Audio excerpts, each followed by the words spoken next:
Yeah. Oh, that's crazy. Yeah. All right. All right. So the following episode of the Mike Vanek Sucks podcast is a presentation of PirateFlagRadio.com. Enjoy the show. It's going to be a good one.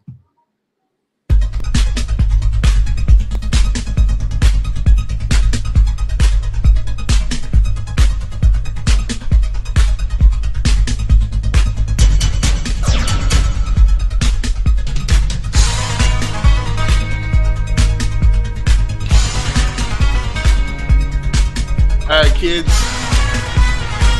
Time to quit fucking around. You know what that music means. It's time for the Mike Vanek Sucks podcast. And we got a great one for you today. Joining me right now is one of my favorite humans ever. This guy is a very good friend of mine, and I am extremely happy to sit here today, 2 days before my birthday. This is, I think, the second or third time I've spent my birthday with Nick Souza. Ladies and gentlemen, from the band Hatriot, it's Sick Newsa, live and in color. What's up, Mike? Thanks for having me, man. Hell yeah, doing well. You know, just been fucking busy as fuck over here at Casa de Souza, here out in the woodshed, also known as the Stream Lab, the Thunderdome, whatever have you. So, yeah, man, it's been fun. It's been good. Thanks for having me back. I think I'm is this my fourth time? Am I a four-time member or five? Six. I know. I always lose track. I think I asked you the same thing last time. Six. It's all good, man. The number of the beast. You're one of my favorite. You're one of my favorite people to have on because you're an easy person to have a conversation with, and I've known you for shit going on like 15, 20 years now, and yeah, more than half. More than half my life. Yeah. So. First things first, how's Hatriot doing, man? Great. Stronger than ever, man. You know, we've really learned a lot this last year of touring. You know, we've really found who we were and our identity. And 2 years ago, I could have told you, oh, no, we know who our identity is. And I think just going through the rigmarole and kind of touring and playing different venues and returning to the venues that we have played before and every experience that goes on the road, we've really honed in on who we are, personnel-wise, back of house, you know, musically, everything involved. I think we have really matured and things are going well, man. Things are going well. We're doing really good with our management company, FM Management. We're going to have a tour announcement on the 13th. Mm-hmm. Big tour announcement. It's going to be huge, our biggest tour yet. So, yeah, man, we're rolling. We are no longer with Massacre Records anymore, per our request and mutual whatever. We decided to part ways with Massacre Records out of Germany. So we currently are free agents searching for a new record label right now. So, you know, in due time, or while that's all happening, rather, you know, we're just writing songs, you know, getting tighter. How would you describe the experience that you had with Massacre Records? Was it a positive? Yeah, you know, we were rookies, we were brand new, we were green.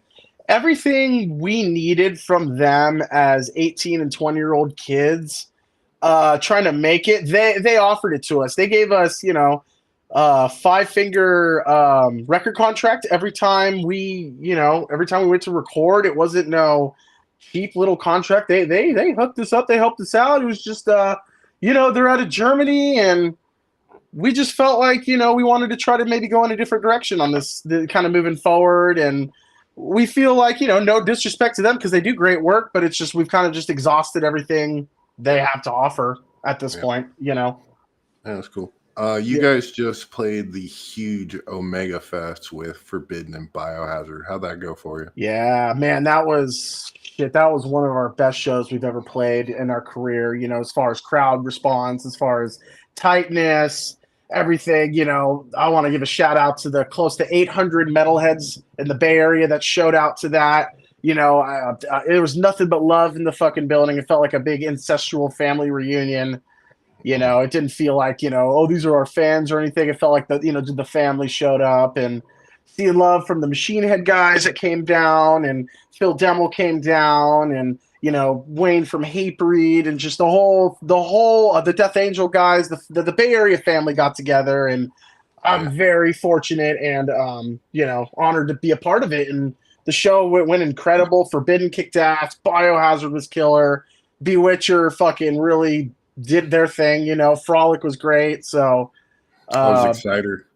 Oh, Exciter was great. Phil Demo went on and did Violence and Force with those guys. It was cool. It was all over the place. It was old school thrash. It was the new thrash. It was a little Hesher death metal. Like, you had a little bit of everything. So I think the crowd response was great. Awesome festival. Man, yeah, I would if Craig and Chris ever asked us to do it again, we would 100% do it again. That's like a very European style festival where it's not just a bunch of thrash bands. He put together a very eclectic lineup. Biohazard and Forbidden, obviously the big name headliners, but every band on that show was killer. What was it like, just the backstage vibe? Yeah, it was. It's funny you say that. It was very European-esque. Even going to the drum sets were on rollers. There was 3 rollers behind in the back. So the headlining bands all kind of used those. I just set up in front of Warbringer. We were kind of talking it out backstage. I could have used the roller, but I was like, to make it faster set changeover, let me just set up in front and stuff. But the vibes backstage were great. Like I said, hanging out with the Death Angel guys, the Warbringer guys, me and Adam from Warbringer were drinking whiskey and just seeing everybody. It reminded me of being a kid, when my dad took me originally when I was 12 and 13 years old and introducing me to the scene, seeing Craig with Cicero and Rob Flynn and all those guys backstage. It just felt like that. And it's cool that nowadays they're there for my band. I always wanted that growing up with my dad and seeing the camaraderie backstage and seeing what it kind of was all about. It feels good that my band is playing, and that's the reason for the occasion. Obviously I know Forbidden and other bands are playing, but I feel like I feel like we're in the club. We're starting to get into the cool kids club here. You guys are not rookies anymore. You guys are definitely getting into that veteran status. So as somebody that's been around and done the local band thing, and you guys have toured, you guys have gone to Europe, you guys have done the things that it's taking to get where you want to be. What's it like to get an invite like that and not have to call up somebody and be like, hey, can we get on this gig? It feels fucking great. It feels ultimately awesome. Because there has been times where we're like, things have passed us up and we're like, man, we wish we would have got a call for that, or, bummed that we didn't get that or this. So it feels good. Like I said, it feels like we're in the cool kids club. Like, damn, we were one of the first bands they had reached out to for this festival, and to put their stamp on our name and their approval for us that's great. And, I feel like, we've done so much work where we've kind of, we've earned it at this point, And, I don't know if that sounds fucking egotistical, but I feel like we have earned those slots. And when given the opportunity, I think Hatriot excels and does their best. Cool. Well, let's play some music. We're going to start off with Horns and Halos. This video has been getting a lot of traction for you guys, and it's definitely becoming one of your biggest hits. What's this song mean to the band? This was the turning point. This was getting rid of our old manager. I won't say his name. Yeah, this was kind of, I know you do. There's lyrics in the song. One goes, the ways of the past are buried, left to die. We have built a greater foundation, stronger we will rise. And we wrote this song when we became the new version of Hatriot and the version we are now. So we didn't know what the future was going to hold, but we knew we needed to blaze our own trail. So that's Horns and Halos, baby. And that's the industry, the Game of Thrones that it is, and everything that kind of goes with it, the politics. And yeah, that's the Horns and Halos. And there's not a show we go by there where we don't play the song live. It is a crowd favorite for sure. Cool. Well, here it is. Right on.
Hatriot with horns and halos right here on the Mike Vanek Sucks podcast. I'm here with Mr. Nick Souza. For those of you know, he's Sick Newsa. That I am. So, one of my favorite things about Hatriot is the camaraderie between the band. And you guys welcome back Miguel Esparza.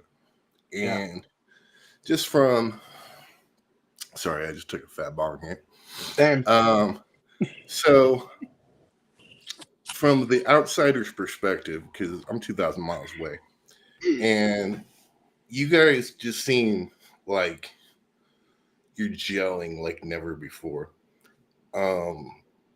What's it like to have him back in the band, and how has the experience been? 10 out of 10. Saved the band. I wouldn't say saved the band. We weren't really dying, but like just gave it a fucking breath of fresh air. And I love everything Miguel has absolutely brought to the table as far as his attitude, as far as his playing. The new songs that you guys haven't even fucking heard yet that he's written are awesome. They're killer. His onstage presence he's the best guitar player we've ever had that really complements Costa. Playing wise, everything else, and he's a Modesto monster, man. He gets it. He's from your neck of the woods. I've known that kid for a long time, and dude, I got to see you guys in Asheville, North Carolina recently, and just your overall stage presence. Like, I loved Kevin. Kevin, loved him to death. Got nothing bad to say about that dude. Nope. But Miguel Esparza is just a fucking guitar playing machine. And so is Costa.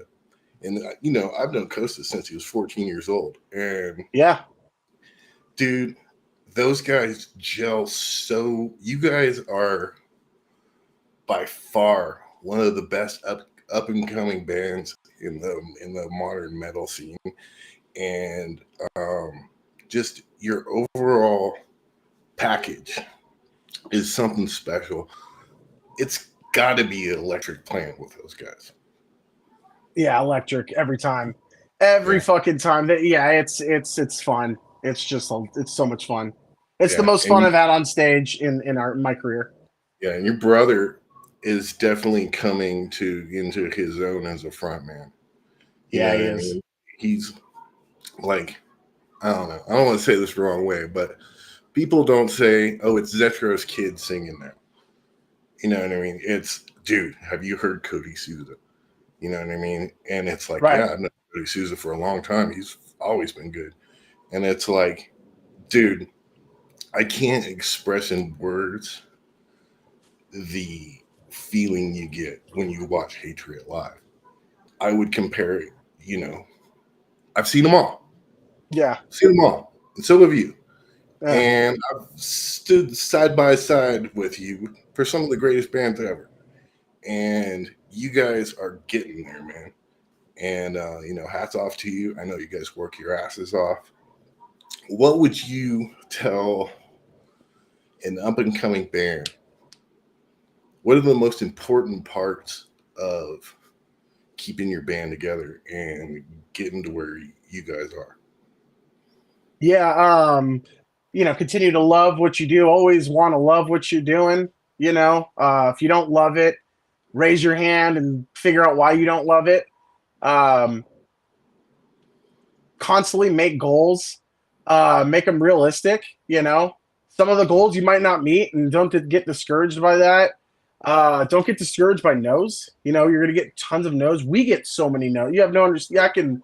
I could sit here for 2 hours and tell you all the no's we've gotten in the last 6 months. So, don't be afraid. Yeah. And then just, but a lot of it too, kind of goes with experience and luck a little bit too. Like, you guys have to be good too. Like, you guys can't suck, and people can kind of tell when you're phoning it in. So always go home and practice your instrument. When you get together as a band, that shouldn't be called band practice. That should be called rehearsal. Band practice should be, or practice rather, should be at your house alone, and you should get to get together with the homework that you all got assigned and did, and come together and collaborate on what you guys did for your homework assignments. That's always worked for Hatriot, And the advice we've given to younger bands, they always came back to us and said that was very helpful for them. Stay passionate and take every opportunity so long it doesn't ruin you, and just fucking ride it. Don't care what people fucking say and have fun doing it, That's what we've really done. Being somebody that was raised in the heavy metal scene, I've met you guys when you guys were very young. How old were you when you first played for me? That would have been 2008, 9 or 10. right? Yeah, it was definitely 9. If it wasn't 8, then it was definitely 9. So we'll go with 2009. I would have been 14, going on 15. So when I met you and your brother for the first time, it was like meeting 2 40-year-old seasoned vets. You could tell you guys have been taught from the moment you were this big on how to act, right, how to be like you've been there before. Just basic, the business of the music business. I've said this before. Your dad is the most professional motherfucker I've ever seen work. And you guys definitely follow in that path. How important is it for you guys not to only look at it from somebody that's been doing this your whole life, but to keep it professional and to always be a pro, no matter if it's just me and you chilling here, or if you're hanging out with some kids, going to see Nothing But Losers at Toots Tavern. Heard about that today. Yeah. Going to see Testament and chilling backstage with Mike Vanek. You know what I mean? Right. How important is it you to keep a professional image at all times? I mean, it's just be yourself, really, and it's everything you've learned, and it's probably just as most important as the music in itself is, know your surroundings and all that kind of stuff, and know when the opportunity's right. Know, little things like I should probably have a conversation with that guy by the end of the night. He's important, things like that. Just always being cool. And I mean, there's no reason not to be. Anybody that's a dick, they get out. It seems like nowadays they get outed in the scene pretty quick. So before we move on to other subjects, you guys are riding the wave of Veil of Shadows. And before that, it was Days in the Darkness. How would you compare the two records? And because I know you guys are evolving, and how different from Veil of Shadows is the next record going to be? Yeah, so just as different, just as much of a jump in that melodic direction we took from Days into Veil is the same exact, I would say, jump we're taking into this upcoming album, which actually doesn't even have a name yet.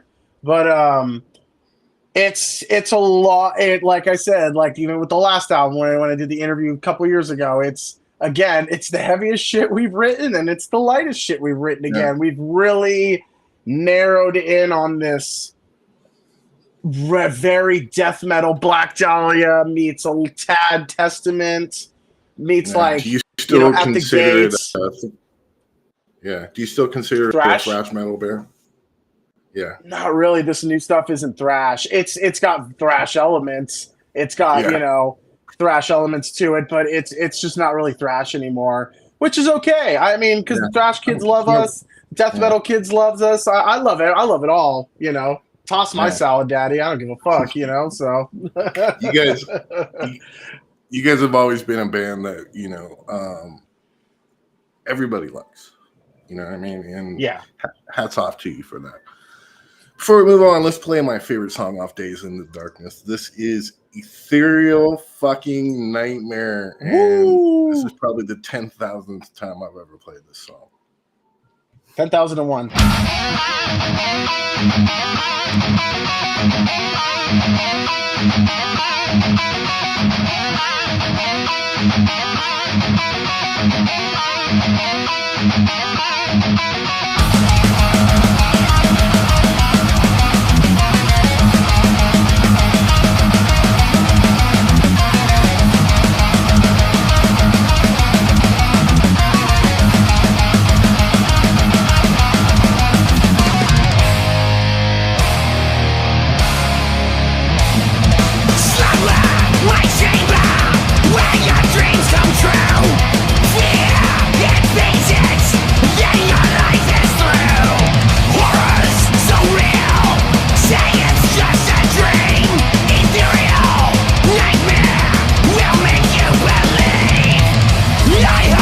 when you sleep.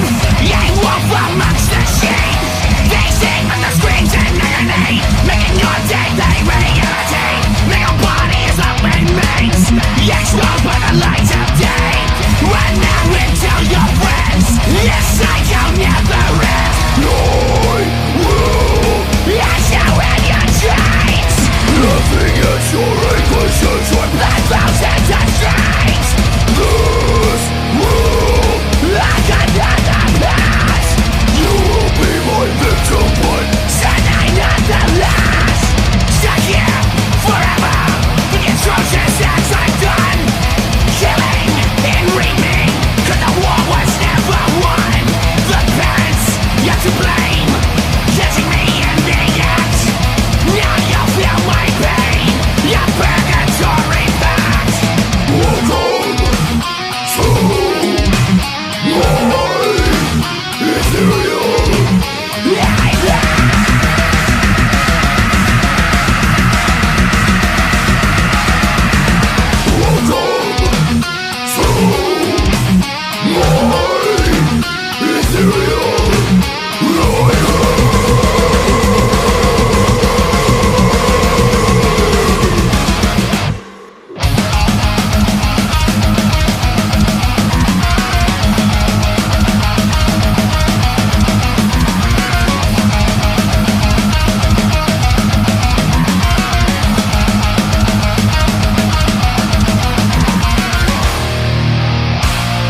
So I'm getting together a 4-song demo, and when I'm warming up to write the vocals for it, that's the song I practice to. We're here with Sick Nick, and bro, it's time for the elephant in the room.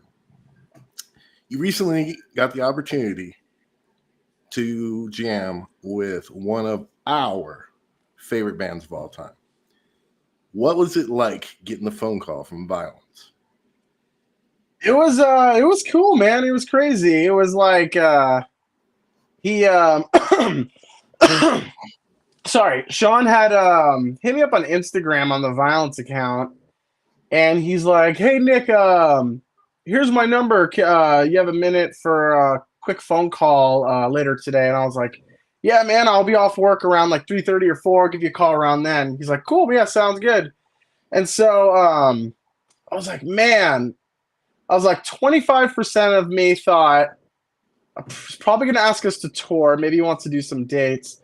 Yeah. 75% of me was like, I think I know what this phone call's about. So, yeah, sure as shit, you know. I called him when I got off work. I think I was on my way home or whatever. Mhm. And, yeah, he's like, yeah, man, I need a drummer. Adrian's going to do this last tour, but he said, you know, he's getting busy with Ex Mortis, and I need a drummer to do. I booked 4 shows, 1 with Body Count, and then 3 over the summer. He's like, "Can you do them?" And I was like, "Yeah, man, that sounds cool. It sounds cool." I was like, "Let me talk to the boys, and I'll get back to you." And then, you know, he's like, "Cool, yeah, let me know when I know. No pressure or anything." So then I talked to the boys, and then they were like, "Yeah, you know, so long it doesn't interfere with anything Hatriot's got going on." So talked to my manager, and you know, they were about to announce a tour here pretty soon, so it's not going to inflict or conflict with that at all. So I was like, yeah, why not? That's going to be fucking cool as hell to get to fucking play these legendary songs live. And, you know, I know it's just Sean there, but, you know, Mario from Fueled by Fire is playing guitar. He's a killer guitar player. Pat O'Brien from Cannibal Corpse is playing the other part. So I'll be playing with Pat, Christian Oli Waters from Fear Factory and fucking Cypress Hill and a bunch of other bands, you know. So he's playing bass now. And thrash band he was in. What's that? Excel. Oh, really? I didn't know that. I think so. Don't quote me on it, but you know, all right, I'm not gonna. Yeah. The encyclopedia Mike Vanek just spit that out. Little Mike Vanek knowledge there. Yeah, I'll Google it. Yeah, can't trust that encyclopedia. No, right. Yeah, no. So they called me. I'm like, that'll be cool. He gave me a song list, so I've been learning the songs. I got I got all the songs about 90%. There's just one or two more. Like 12 or something. 12, 13, 14, something like that. Yeah. Like so yeah, like geared for an hour. I think all of our sets are going to be 40 to 45 though over the festivals. Been these songs and kind of growing up with these songs and being like, wow, these are like the keys are mine. Like I could do, you know, like the keys to the car are mine right now. Like whatever I feel like doing. So I tried to keep it as much like Perry as I can. But there's some stuff where I'm like, all right, I'm gonna add some Nick Souza flares there and stuff, some cool double bass parts and shit. So I'm looking forward to it. It's gonna be fun. It's gonna be cool. As somebody that was raised around Perry Strickland, and I've talked to Perry about this, you know what I mean? To get handed that job has to mean a little bit extra to you. Yeah, for sure. Yeah, I know Perry very good. I know Perry very, very well. I will say that. It's not just, you know, because there's a lot of people in the industry where I know them, you know, definitely, and, you know, he's, what's that? He's Uncle Perry to y'all, right? Oh, yeah. I'm talking, we used to go to A's games, me and his son, you know, my dad back in the F-bomb days and the late 90s, early 2000s, you know, I know his ex-wife very, very well. I know him very well. So when I got the opportunity to play with Vio-Lence, me and Perry talked. I let him know it's nothing but respect. Look, I've always looked up to you. You know, I want to go do the songs proud. And he pretty much gave me an attaboy, go get him. Fucking best of luck. Go out there and slay him. So, that was a huge weight taken off my shoulders, as well as Adrian, the drummer, who's drum for Ex Mortis, but he's filled in for Vio-Lence the last year and a half or whatever it was. He said the same thing. He's like, go get him, man. Go, good luck. Fucking go, so attaboy kind of deal. So it's been nothing but love. It's been really nothing but love. Everybody in the Bay Area is, at this last show at Omega Fest with Forbidden and Biohazard, it was like the coming home from World War II moment where everyone's like, hey, good job. Go get him kind of deal, like fucking giving me their props. It felt really good. So I feel like everyone's behind me. So I know you're always going to be Hatriot first.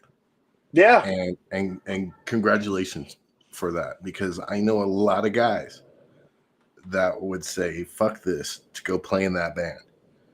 And, Hatriot's not a band, Hatriot's family. You know what I mean? Yeah. But for you to be able to play those songs and for you to play with Hatriot and have your heroes watch you has to be cool. Yeah.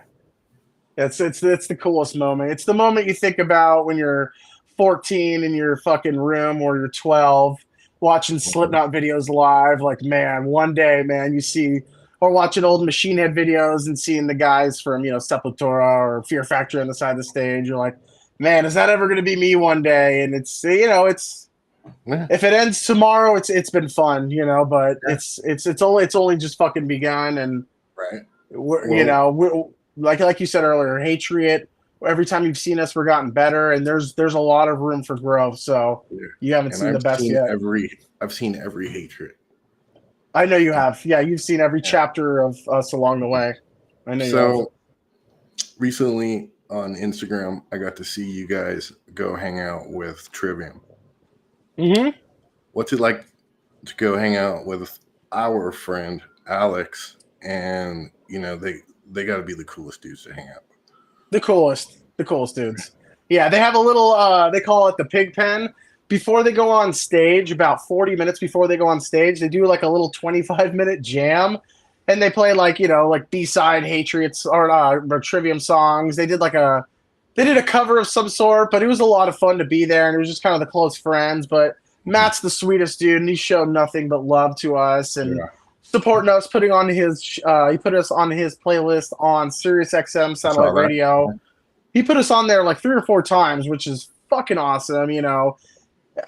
People reaching their neck out for us that's the coolest fucking thing in the world. And as far as Alex, I couldn't be more proud of him. I look up to him so much. The last freaking 4 or 5 years, I've completely just modeled my drumming after him as much as I could do. He's out of this fucking world, but anything I can learn from him. I even took lessons from him for a little bit, but it's like, you know how it is. It's like watching one of your friends go to the WWE, go to the NFL, go to the NBA, go play Major League Baseball, get the call to go play for the A's, or the Yankees, cool. Yeah. It's cool for me because I know Alex's dad. Right. And I booked, with Brent Terry from Better Left Unsaid, I booked Alex Ben's very first show ever. And I booked, one of the first Hatriot shows ever. And I've booked a shit ton of bands and you played a lot of them. I did. It's funny for me to see you guys touring with Ex Mortis.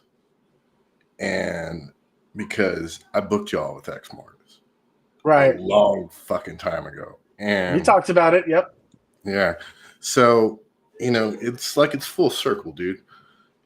Bands like you guys and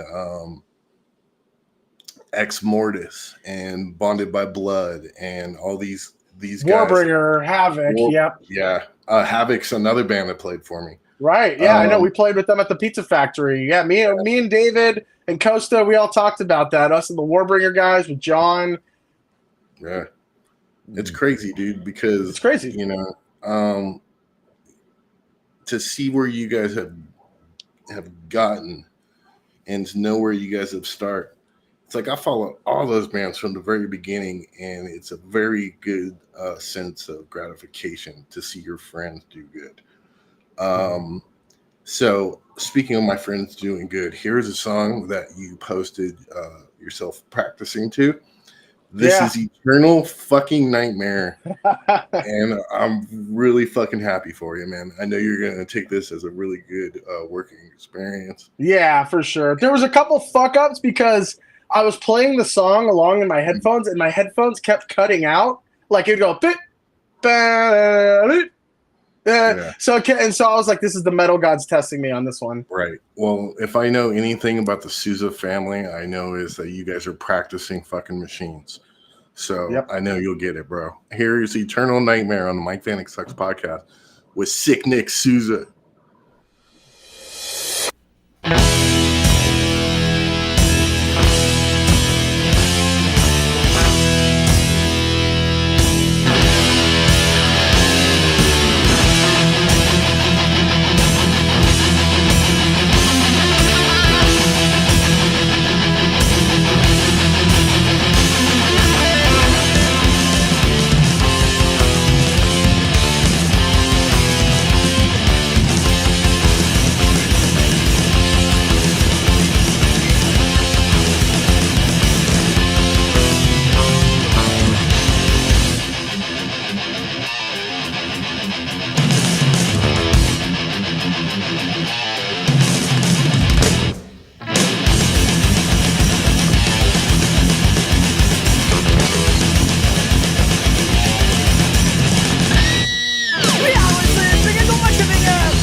Eternal Nightmare on the Mike Vanek Sucks podcast with Sick News's Metal Palooza. So, as we wind down in the last segment of the show, so you got plenty of stuff to keep you busy. You're getting ready to tour with Hatriot, getting ready to do some select shows with Vio-Lence. What else is on the agenda for Nicholas Souza? Man, I just moved into this new house here, so I got this this here Streamlab all fucking getting it all dialed. That's behind me, so that's my kit right there. There's all my pops, all my wrestling pops, my kit. But shout out to the Luch. Shout out to Luch. There's when I met Gangrel when I was like fucking 8 years old, signed my poster. Or my little thing anyway. But no, other than that, yeah, I mean, I'll be home like all of July and most of August. So my new pad's got a swimming pool, and I just deep dived into that shit. Not literally, but kind of like, because I don't know how to fucking take care of a pool. Well, I do now. I YouTubed it, and I figured all that kind of stuff out. So, one of my things is to get that goddamn pool fucking going. I want that shit crystal clear. And I got some dead lawn out here that I want green. And I want that fucking lawn green. So aside from music, that's kind of what I'm doing is fucking I'm gonna be barbecuing at the house. I'm gonna be hanging out with the family. Gonna go see some shows. I'm taking my lady to go see Blink-182 again. Close to her birthday again. It seems like they come around every year close to her birthday, so that always kind of works out, Trying to go down to Charlotte. Trying to go down to Charlotte and see Green Day with Smashing Pumpkins and Rancid. That'll be sick. I love Rancid. Yeah. And I've never seen Green Day before, man. They're kind of a bucket list band. I would love to see them. I seen them back in the 90s. And then I seen them before that at Gilman Street when I was a kid. That was a cool thing about Gilman. It's a cool thing about Gilman Street. You can go see a show there when you're like 9 or 10. So I started going. It's literally all ages. Yeah. Yeah. I started going to Gilman Street when I was really young. I saw fucking Fugazi at Gilman Street, bro. Wow. Yeah. Damn. So that's how far back I go. Yeah, I haven't really seen any legendary shows there. I remember one time I missed the hardcore community would know, but it was like Ceremony, Have Heart, Blacklisted. It was like this crazy hardcore fest with a bunch of bands, Monster Squad. I think some of those bands. Yeah, I know the show you're talking about, and I think some of those bands played at the workshop.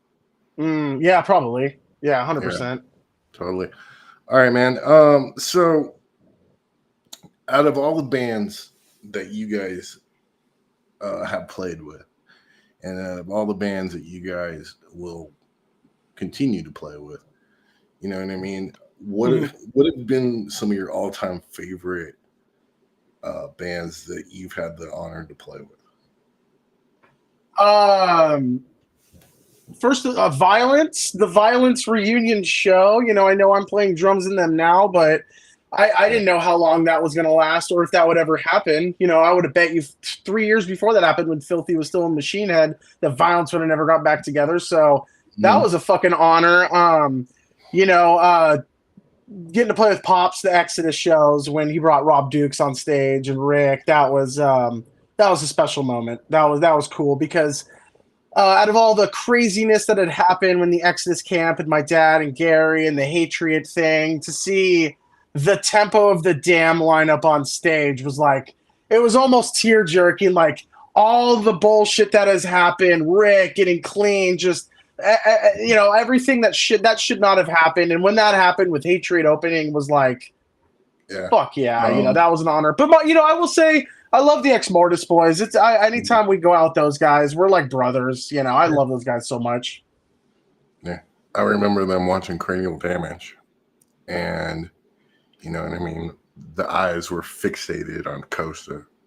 Mm-hmm. And now that he's, a grown-ass fucking man, I got to say he's one of the best guitar players in the world. And yeah, he is. I knew he would be when he was a 15-year-old kid. You know what I mean? Right. Tell him Vanek says what's up. I will, 100%. So another one. I gotta say, I know, it's kind of weird. Power Trip. That was so cool to fucking be main direct support for Power Trip, and they were all kind of watching us on the side of the stage when we were doing our thing, and to get an attaboy from them walking off stage was a cool moment. So dopest show I ever got to play was for Mike Beard out at the Rodeo Club in San Jose. We opened for Prong and Static X. I remember that. That's crazy. Yeah, that was a good show, and I got to load Prong's trailer afterwards because Beard didn't bring any local help. So that was a cool experience. Was Art playing drums? Yeah. From Lamb of God? Yeah, he's a great drummer. He deserves everything he's gotten. So I know you're a giant Slipknot fan. What's your opinion on the new Slipknot drummer? Nailed it. If they made the right choice. Eloy Casagrande is absolutely a fucking monster. That same Alex Bent echelon, along with Art Cruz. Any hate they got for kicking out Jay when Corey put on that fucking dreadlock mask and when Eloy fucking pounded those drums, I think everyone forgot that they hated Slipknot real fast. And I got 2 thumbs thumbs up. Show, dude, and fucking dude, sitting here in Virginia watching that shit on YouTube, I felt like I was fucking there. They brought it, bro. It was raw. I've seen Slipknot, 15 times. Right. And matter of fact, last time I saw Slipknot, you and your pops were there. So I'm just like, dude, they are bad fucking ass, and I don't think they get the credit that they deserve. You know what I mean? You talk about the big four of thrash metal. You know what I mean? And I think Exodus should go in Slayer's spot if they're retired, but that's just me. I think Slipknot, if you're going to talk about modern metal, I would say Slipknot, Lamb of God, Black Dahlia Murder. Yeah, you could fill those Mastodon. You could fill those last Trivium. spots with anybody. Trivium, Machine Head, Lamb of God. If you already haven't, have you seen the new Kill Switch? I'm sure you've seen the new Machine Head lineup, right? Yeah. Reese is fucking killing. Rob. I'll say this about Rob. Rob will piss the entire world off, turn around and go write a banger of an album and go fucking perform his ass off. He is the best when there's a gun against that guy's head, I will say. I have seen every Machine Head lineup. I still say the Burning Red's my favorite album. That and Ashes. the first album with Demo will always be one of my favorites. But that album holds a special place in my heart through the Ashes of Empires. I pre-ordered it on vinyl today, dude. I got it on vinyl. Yeah, I got the 20th anniversary, but that album will always hold a special place in my heart. It's very special. I mean, I could sit here for an hour and talk about that album. Totally. Yeah. But yeah. And look, the color comes on my face right now. Right. So we're going to play one more song, then we're going to get out of here. This is one of my favorite Hatriot songs of all time. Yeah. And you know why. This is called Clemency Denied. Clemency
Clemency denied on the Mike Vanek Sucks podcast. All right, brother. Yeah. About time to get out of here. But, I didn't have you on my show without one important topic to talk about, and it's right behind you. Uh-oh. Right. Yeah. So we are both diehard Oakland Athletics fans. Since 1983, I've been going to the fucking Oakland Coliseum to see the green and the gold, bro. And you were the friend I brag about because I've told everybody I know that I have a friend that worked for the Oakland A's. Yeah. And dude, so number one, fuck John Fisher in his fucking face. I never thought I would see the movie Major League in real life. This is wild. This motherfucker came and killed our team, traded Olsen and Chapman and Marcus Semien, who just won a fucking World Series. Traded all our good players away, raised ticket prices. The last game I went to, we had to pay an enormous fucking fee to go sit in the left field. And, usually they give jerseys away when you go to the games. Right. And they were charging $50 extra to get the 80s, the white jersey with the A on it. What? Yeah, that's what my kid said. And, you got to pay that much extra to get a fucking jersey? Well, there was 4 of us. So I'm like, I'm not paying that much money just to go see the A's. I used to pay $7 and sit on fucking the visitor side fucking and first baseline. I know. Yeah, it was great. But now it's like, listen, my brother lives in Las Vegas, and when the Raiders went there, I followed them. I can't follow the A's, bro. They broke my heart. How do you feel? Yeah. So the Raiders broke my heart, and I wasn't a Raider fan for a while, but I've silently been a Raider fan these last 2 seasons. Yeah, the last season I was more of a Raider fan, but this season is my first season. I will say 100% back on board with the Raiders. And where I'm at is we'll see if they even go to Vegas. We'll see if they even go. I have this weird feeling they're not going to go, and they're going to go somewhere else. I have a weird feeling they're just going to go to Sacramento and stay there. I would love that. And you know what? Sacramento so far has embraced them, and they're close enough, close to my house. And I wouldn't hate that. I wouldn't hate that at all. Yeah, but even if they do go to Vegas, man. Yeah. I think I'm riding. I don't know, but I hate John Fisher. But what am I going to do? Be a fucking Giants fan? The only other team I would maybe consider would be the Padres, just because no affiliation. Petco Park's beautiful. I don't know. I've been watching a lot of Atlanta Braves games, bro. They're good this season, right? Yeah. And when we moved here, they won a World Series, and I listened to just about every game because it's the local team. So. Oh, didn't know that. Interesting. Yeah. So what I'm doing is once they get the situation settled in Las Vegas, and then Kansas City and Chicago have to get new stadiums, we're going to get a Major League Baseball team in Nashville. That's 5 hours away from me. And we go to Nashville twice a year already. So, and the cool part about it is the president of the team is Dave fucking Stewart. No way. Yeah. So my 2 favorite teams of all time are the A's and the Dodgers. And he won a World Series with both of them. That's right, huh? Yeah. No shit, huh? So it's like, bro, if we get a team in Nashville, that's my team. From day one, I'll be a fan. I'll tell you what, Mike Vanek. Now that I know, this is all news to me. Now that I know that, I will consider Nashville. Yeah. And in 5 years, when they open, I'll go to fucking opening day with you. Yeah. So when you are touring, you want to play in Nashville. I heard we're going to be playing on this up-and-coming tour. I'm not even supposed to be talking about this, but you're the homie. So, I heard we're going to be playing in Nashville. So Exiting is a good place to go see metal bands. A fucking rad-ass venue. Marathon Music Works is great. Keep an eye on. Brooklyn Bowl is good. A lot of metal bands play there. Metal bands play at Marathon. There's a bunch of others that I can't think of, but I've been to fucking 15 clubs in Nashville. Isn't there one called The End? The Exit In. Huh. Maybe it's that one. I don't know. Yeah, That'd be cool. but, We'll see. Yeah. You and your brother will enjoy the vibe in Nashville. It's a very big sports town. Oh, cool. And Awesome. I'm not talking about Oh, yeah. fucking, the Titans play there, but that's a hockey town, bro. And I'm telling you right now, I know you've seen the Sharks, but to go to a game in Nashville, Yeah. every time they score a goal, they tell the other team they suck. So it's badass. Awesome. The Preds, man. The Preds, Yeah, huh? dude. I've been to probably 10 games. All right, so let's get out of here, man. That's cool. All right, yeah. Where can people find you on social media? Yeah, man. Sick Newsa, Instagram, fucking, me on Facebook. Don't go to my Facebook. I probably won't respond.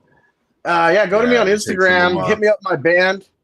Yeah, I don't respond on Facebook. If you text me, if you got my number, or hope to God I respond on Instagram, because I check my Facebook Messenger, I think 4 times a year. Yeah, if I need to get a hold of you, I go to Instagram. If I really need to get a hold of you, like if I'm just going to send you a text saying, hey, man, how you doing? Yeah. Just text me. Yeah. 5 minutes later, But, hey, man.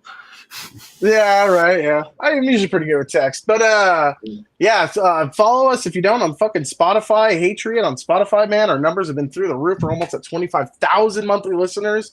Just fucking crazy because we were at 700 just 5 years ago. So, if you want the proof in the pudding, there is it. That is it, bitch. So, bada boom, bada bang. So, yeah. That's where you can find me, man. Yeah, look forward to keep your eyes on my social media. I'll be posting more Vio-Lence videos on the road with Hatriot, on the road with Vio-Lence. I'll do some updates on my lawn and my pool and shit. So should be cool. Cool. Well, Mr. Souza, thank you very much for joining me once again. It's always a pleasure to hang out with you. Yeah, always fun. My name is Mike Vanek, and I suck. And I've sucked for 23 years. If you would like to support Pirate Flag Radio, please go to pirateflagradio.com. If you'd like merch, and check it out. We don't make no fucking money off this shit. But we would like you to spread the word of Pirate Flag Radio. Go to tpublic.com and get all your Pirate Flag Radio merchandise. If you'd like to donate to Pirate Flag Radio is a nonprofit, independent, underground radio station dedicated to the artist and the listener. If you'd like to donate, please go to PayPal. It's pirateflagradio209@gmail.com. All right, guys, that's been this week's episode. Thank you very much, Nick Souza. Absolutely. My pleasure, Mike Vanek. Thanks for having me, and I will we'll do it again pretty soon. All right, if you guys are listening live right now, this episode will air Sunday during a Mike Vanek Sucks Marathon with Eric Leviathan from Self-Made Records, Steve from Skin Lab, and my and my homie fucking Nick Souza. Thank you very much, man. You have a good night. Fuck yeah. Have a good night, Mike.